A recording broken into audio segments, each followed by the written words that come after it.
There is scientific evidence that self-actualization comes from a place of understanding who you really are. Laying out your goals in front of you, like creating a 5-year plan, can help you actually achieve your dreams. Likewise, it is a useful exercise to lay out an apocalypse scenario. What is the worst position you could possibly be in the future? This gives you something to run toward, as well as something to run away from. Christian Weston Chandler is a walking manifestation of this apocalypse scenario.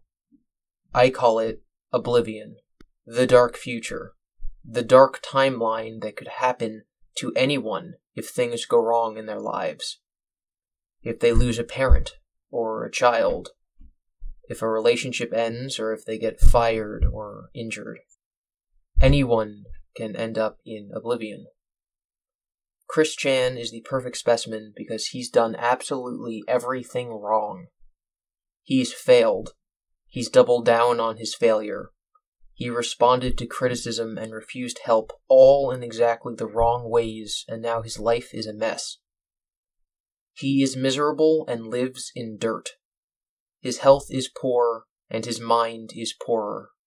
I look at Chris Chan not for entertainment, but because he is a role model. He is exactly who you should not be, and he does exactly what you should not do. He was dealt a bad hand in life, but I think it's fair to say that many of us have been dealt bad hands. If there is a meaning to life, it is to not end up like Chris. I made a video a little while ago mentioning some of my favorite stories about Chris. I got some details wrong, as many people pointed out, and that's why I'm not a Chris Chan channel. This channel is called Good Idea, Bad Idea. It is a microcosm, which is one of my favorite words. It means encompassing in miniature the features of something much larger. It is a microcosm of my life, of my journey of running away from things and running toward things, of bad ideas and good ideas. These ideas come through stories, both personal and highly manufactured. I wanted to start a YouTube channel partly because I really disliked The Force Awakens. I disliked how it was written, the way it treated mythology and the hero's journey, and I wanted to talk about how it doesn't hold up to the other 6 Star Wars films that I love. Well, 5, because no one really likes The Phantom Menace. I've told stories about a short film made by kids that traumatized me as a child. I've told stories about internet users, big and small, from JonTron to Spurrit. I've talked about the biggest movie franchise in the world, the MCU, and a small TV show on Netflix that not a lot of people care about in a series of unfortunate events. I am chronicling my journey through the NES library, and I'm doing live streams answering questions off the cuff, often diving into thoughts and ideas that I can't produce from my own head thanks to your questions. And, of course, I've talked about Chris Chan. I am not a Chris Chan channel. I am a Gibby channel. Chris is just the evil that we need to run away from. I'm going to continue to update my viewers on Chris because I'm doing it for myself anyway, but there are going to be some changes. If there isn't really anything to talk about, I won't force a video. The point isn't to get a video out every Sunday, it's to chronicle the further adventures of this personification of oblivion. That doesn't mean that I won't give commentary and my personal spin on things, but it does mean I'll be looking at Chris's actions more analytically, and less like he's a sideshow. I ask you all to keep me to that promise. Previously, I had talked about doing live streams with my viewers to speculate about Chris. After doing one and seeing the feedback, I have decided that this is not a good course of action.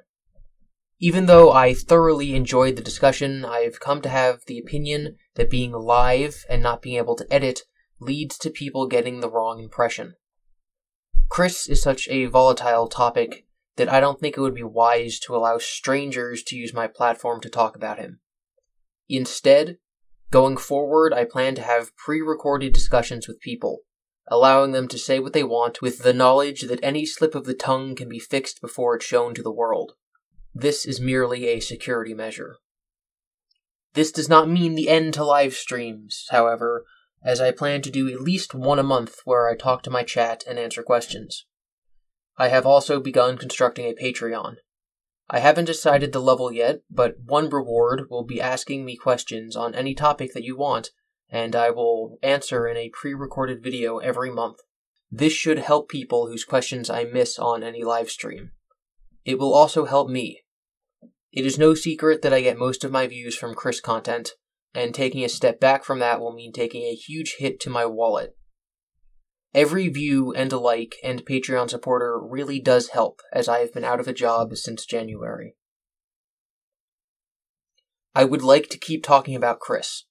I find him fascinating. But while I aimed to make an analytical channel about archetypal stories in our society, I have instead, I fear, made Leafy 2.0. Or, at least, that is what keeps me up at night. So, keep me to my promise about Chris, just as you keep me to my promise about politics, which, I've stated before, is to never talk about partisan politics. Thank you for watching. I have a special video coming soon about Gibby, the real Gibby, and I hope you stick around for it.